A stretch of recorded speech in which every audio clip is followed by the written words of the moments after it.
Ya, pemirsa, terima kasih masih tetap setia bersama Nusantara TV dalam program Merah Putih.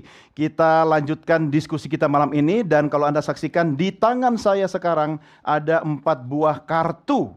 Ada warna hijau, ada warna merah muda, ada warna kuning, dan ada warna merah. Saya pastikan Bapak Ibu ini tidak merepresentasikan partai atau koalisi ya. Ada apa di balik kartu-kartu ini? Saya akan meminta Anda memilih satu ya dari 4 kartu, satu warna. Saya minta yang pertama Bu Sandra boleh pilih bebas warnanya yang mana? Kuning. Yang kuning. Saya mau tanya dulu, kenapa Bu Sandra milih kuning? Kenapa? UI. Oh, UI. Jangan lupa mic-nya, Bu. Coba saya ulang. Kenapa Bu Sandra milih kuning? Karena UI. Karena UI, memang Jaket orang UI itu kuning. cinta banget ya sama kampusnya. Tepuk tangan dulu buat Bu Sandra. Ya, ada apa di balik kartu kuning? Saya mau bilang kartu UI tadi. Ada apa di balik kartu kuning ini? Sebenarnya ada hadiah buat Bu Sandra, tapi harus dijawab. Seperti apa? Kita simak tayangannya berikut ini. Ya, fokus. Jadi itu kayak buat sehari-hari itu kayak penting gitu. Kalau misalkan tidak makan sayur, setidaknya kita bisa minum susu. Waktu itu apa aja yang diberikan? Telur, tempe, sayuran, pisang, sama susu. Jadi perlu setiap hari ya, Dea? Iya. Lebih ke soal gizi atau variasi menu. Pas banget pilihannya ya. Coba silakan dikomentari, Bu. Tadi. Jadi menurut saya apa yang disampaikan itu sangat tepat. Jadi harus bervariasi menunya karena itu adalah salah satu dari pedoman gizi seimbang, yaitu makan beraneka ragam pangan. Nah, di dalam menu makanan bergizi gratis itu sudah sangat lengkap. Nah, itu sebenarnya salah satu bentuk dari edukasi gizi. Jadi di situ nanti anak itu tahu bahwa mengkonsumsi makanan itu harus lengkap, dan juga orang tua pun juga akan bertanya kepada anak, dan juga oh ternyata makanan yang bergizi itu yang lengkap seperti ini, seperti itu. Nah, itu yang membuat asupannya juga meningkat, edukasi gizinya atau pengetahuan gizinya juga akan meningkat. Itu yang anak bisa mengedukasi orang kepada tua orang di rumah tua. ya. Iya, betul. Nah, makanya juga guru juga sangat penting. Ini berbicara tentang sekolah, bukan cuma anak saja, tapi guru juga akan melihat. Nah, gurunya itu juga harus menyampaikan kepada orang tua. Itu kira-kira seperti itu. Dan di Jepang pun itu juga sangat penting edukasi gizi. Gitu. Oke, luar biasa. Kita berikan tepuk tangan buat Bu Sandra. Kartu kedua. Karena kartu UI. Ini biar nggak dipilih lagi, saya titip di tempatnya Bu Sandra ya. Jangan dibawa pulang, Bu ya. Kita masih punya 3 kartu. Saya silahkan sekarang berikutnya kesempatan Mas Izudin, mau pilih yang mana? Merah. Merah. Kenapa pilih merah? Karena programnya merah putih. Ini nggak janjian loh. Coba diulang lagi, kenapa pilih merah? Karena nama programnya merah putih. Asik. Tolong produser diundang lagi episode besok ya. Tapi saya nggak tahu ada apa di balik merah ini. Mari kita saksikan bersama-sama. Jauh ini sih belum ya. Belum ya? Perlu nggak Bu atau ingin nggak Bu kantin dilibatkan? Kalau saya secara pribadi sih perlu, karena supaya anak-anak juga bisa tetap jajan di kantin gitu kan. Untuk menunya mungkin bisa disesuaikan aja dari permintaan, misalnya harus ada apa-apa nanti bisa kita siapkan sesuai dengan gizinya gitu anak-anak. Jadi bagus sih kalau kantin dilibatkan. Oke, ini nggak tahu ya, relate sebenarnya semua. Bagaimana biar multiplier efek ekonominya ya bisa dirasakan masyarakat. Komentar Anda?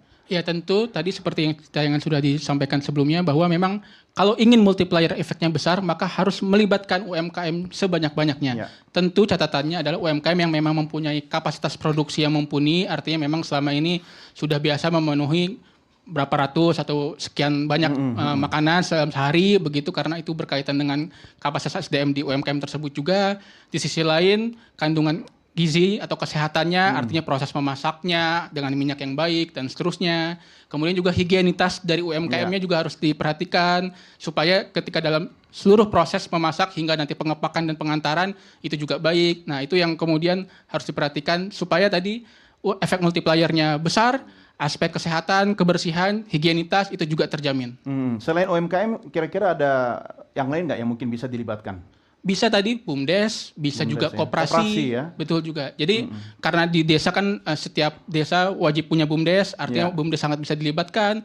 Juga koperasi ada berbagai daerah di seluruh Indonesia, itu juga bisa dilibatkan. Sehingga berbagai elemen tadi itu kemudian bisa berkolaborasi sehingga multiplier efeknya bisa sangat besar tadi yang seperti sudah disampaikan Pak Prabowo. Peningkatan perputaran uang di desa meningkat, pada akhirnya nanti masyarakat bisa lebih berdaya. Oke, setuju nggak Pak Sirot? Ya setuju, tapi yang saya tahu ya BGN itu dia mendesain kan KPI-nya nih, tujuannya yang utama adalah intervensi. Jadi ingin ada standar. Nah, jadi misalnya ada 50 karyawan nih. Yang 50 ini 3 dari BGN nih, 2 atau 3 orang ya. Itu sudah dilatih tuh. Bagaimana mereka disiplin ya. Jadi ini semi tentara Iya. tapi juga dia Pendampingan terus ya. sarjana penggerak pembangunan namanya gitu. Salah satu saya pernah lihat peloton mereka lah lari-lari kayak gitu ya. Terus di training pangan gizi, hygiene, sanitasi mereka dilatih. Sisanya itu emak-emak nih. Jadi mungkin ada sekitar 45 sampai 50 orang nih emak-emak yang memang mereka ini setengah menganggur. Jadi itu direkrut. Ya. Nah, terus sebenarnya nanti nggak ada emak-emak setengah menganggur. maksudnya Bapaknya itu yang setengah menganggur. maksudnya kan gini, kalau kita lihat di Urusan rumahnya udah beres, dia bisa dilibatkan di situ ya. Pak Doni dalam setahun terakhir ya, kalau kita lihat statistik ya dari setahun terakhir itu angka setengah menganggur dan menganggur penuh itu meningkat loh Meningkat, di ya. Indonesia itu. Nah ini dengan program ini itu ada intervensi itu akan diserap tenaga kerja langsung di suburban sampai ke urban kan begitu. Terus dia kirim nih si makanan tadi yang sudah siap saji itu dikirim itu pakai angkot atau angkutan pedesaan. Misalnya ada 5 sampai 7 sekolah gitu. Jadi bagaimana dia masak, serving, terus juga transport itu sudah dipikirkan ekonomi lokalnya gitu. Jadi ini luar biasa saya kira. Oke, baik. Itu di balik kartu merah, saya titip Mas, jangan dibawa pulang ya. Oke, nah, kalau gitu langsung kita ke Pak Sirot deh. Tinggal ada 2, Anda memilih yang warna merah muda atau yang hijau? Karena kalau hijau ini identik dengan ini ya Muslim lah gitu ya. Ini harusnya Pak Ujang nih. Saya yang pink aja lah. Karena saya udah cukup gagah lah. Gak apa-apa pink itu. Tetap manly kan. Don. Bisa aja gitu. Oke, ada apa di balik kartu pink atau merah muda ini? Kita lihat sama-sama tayangannya. Dari awal mungkin kalau kami melihat lumayan ideal karena semua protein hewani, protein nabatinya terpenuhi.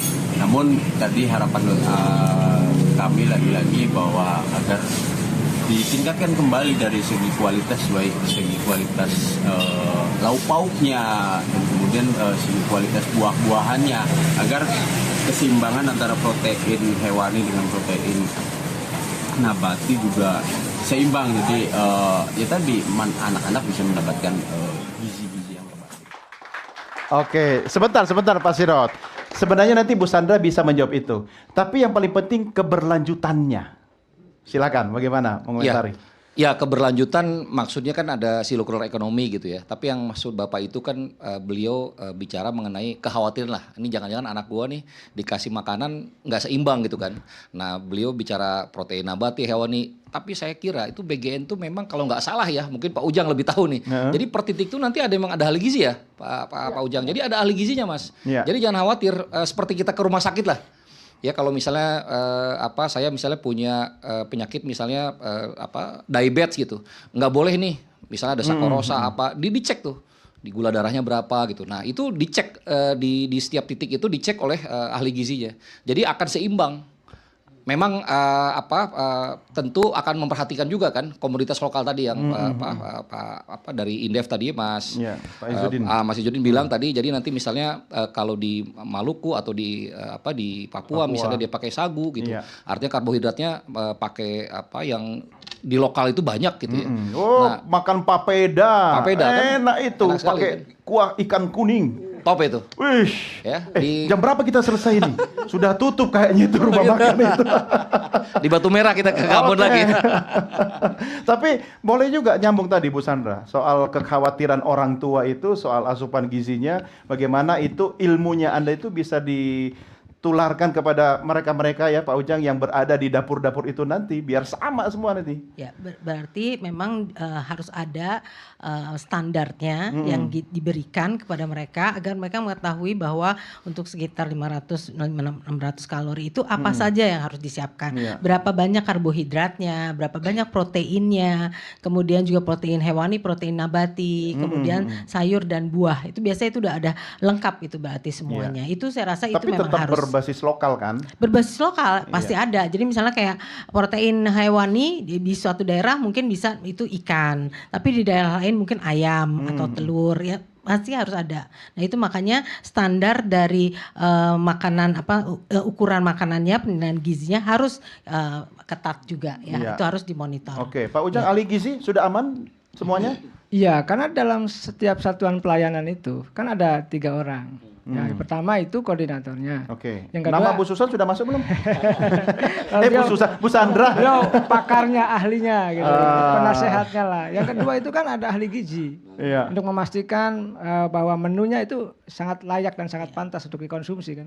Yang ketiga itu kan ada akuntan atau administrator gitu, administratif. Ini dipastikan ada semua di setiap daerah. Tadi sudah ada pelatihan, diambil dari sarjana penggerak pembangunan Indonesia ya kan. Jadi artinya kita sudah melalui tahap-tahap uji coba yang serius untuk memastikan dan mengawal program ini agar berjalan dengan baik. Kita ingin Indonesia maju, Indonesia yang anak-anaknya cerdas, anak-anaknya punya kualitas dan unggul, sehingga apa? Sehingga kita tidak lagi menjadi negara yang mohon maaf ya selalu disepelekan oleh negara lain. Ya. Dan kita mampu untuk itu, dan ini pondasi dasar dengan makan bergizi gratis ini dari Pak Prabowo. Setuju, setuju. Jangan lupa habis ini minta nomor teleponnya Bu Sandra. Siap. Ini buat Pak Sirot ya, silakan serah terima. Dan Pak Ujang, ya ini cuma terakhir tinggal warna hijau ya. Anda ikhlas menerimanya? Apa boleh buat? Oke pemirsa, ada apa di balik kartu warna hijau ini? Kita lihat tayangannya sama-sama. Menerima manfaatnya atau belum? Kalau untuk sekarang ini belum ya, soalnya kayaknya sih belum juga untuk diantarkan ke rumah-rumah. Mungkin nanti ke depannya akan dikumpulkan di suatu tempat ya, mungkin seperti di posyandu atau di tempat lain. Baru nanti dibagikannya di situ.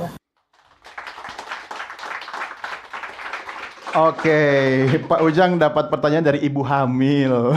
Silakan. Ya, kami kan sudah menguji coba itu tadi, kurang lebih 1 tahun. Tentu belum semuanya. Dan dalam tahun pertama kan targetnya 3,3 juta. Ya. Oleh karena itu nanti dipastikan bagi yang terdata yang sudah memang titik-titik tertentu, memastikan nanti bertahap berjalan. Jadi ya pemerintah ingin ini semua berjalan baik, termasuk ibu hamil.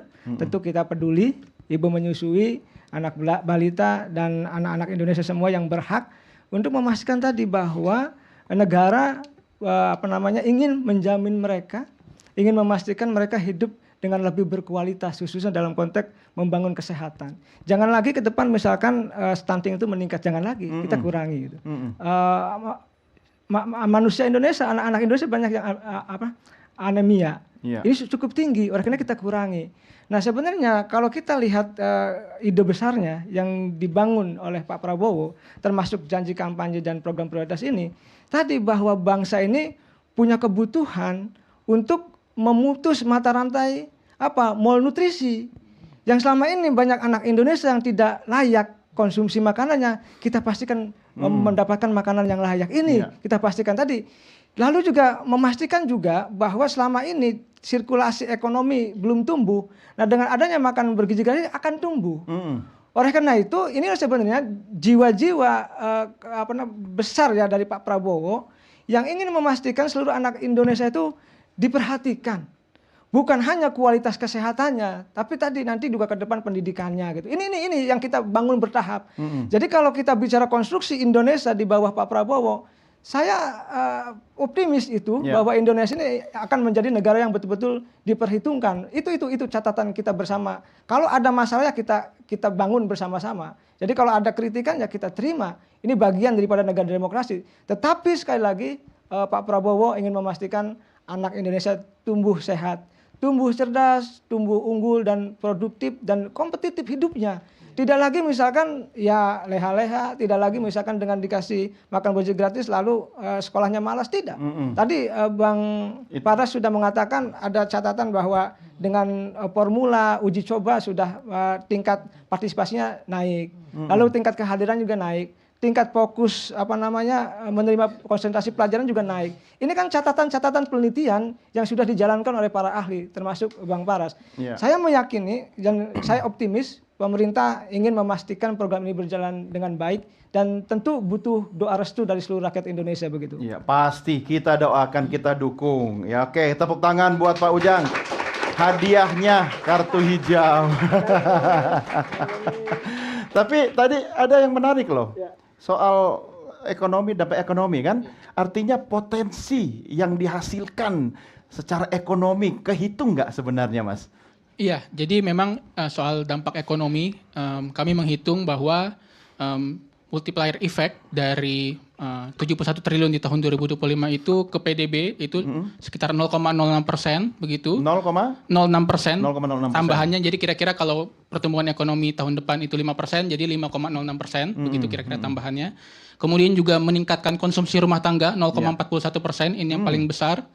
Kemudian juga meningkatkan penyerapan tenaga kerja 0,19% dan juga meningkatkan upah tenaga kerja 0,39%. Dari riset kami di 10 kabupaten kota di seluruh Indonesia yang melaksanakan uji coba makan bergizi gratis ini, tadi dampak multiplier terhadap UMKM-nya ada 2. Itu yang pertama adalah meningkatkan penyerapan tenaga kerja, rata-rata sekitar 3 orang, jadi satu UMKM itu menambah 3 orang tenaga kerja, karena memang kapasitas produksinya meningkat, begitu. Kemudian yang kedua, pendapatan mereka rata-rata per bulan itu juga meningkat 33%. Jadi ini lumayan besar. Gede ya? Lumayan besar, ya, begitu. Kemudian di sisi lain juga yang mengantar, begitu, karena kan dari UMKM ke sekolah juga ada yang mengantar. Yang mengantar ini juga meningkat juga pendapatannya sekitar 17% per hari, begitu. Jadi memang itu contoh konkret multiplier effect kepada UMKM, kepada pengantar, dan nanti belum lagi kepada petani, kepada perusahaan pengolahan limbah dan seterusnya. Jadi memang soal multiplier effect ini tidak diragukan dari program makan bergizi gratis. Gimana sih caranya biar ikut terlibat? Istri saya punya catering loh, Pak Ujang. Ya tentu nanti deket-deket lah dengan BGN begitu. Dan kami mengajak seluruh komponen bangsa ya, UMKM, anak-anak Indonesia yang punya usaha ya untuk bekerja sama dan dipastikan semua insya Allah pemerintah peduli untuk pengembangan pengusaha-pengusaha muda Indonesia begitu. Asik, amin. Cuma tadi Pak Ujang bilang yang harus kita antisipasi itu jangan sampai nanti ada generasi muda kita anemia kan? Nah, itu kurang darah kan? Nah, kalau bapak-bapak ada lagi tuh Bu Sandra, suka amnesia. Kalau pulang malam ditanya istrinya, dari mana? Lupa. Tapi jangan kemana-mana pemirsa, tetap bersama kami, Merah Putih segera kembali sesaat lagi.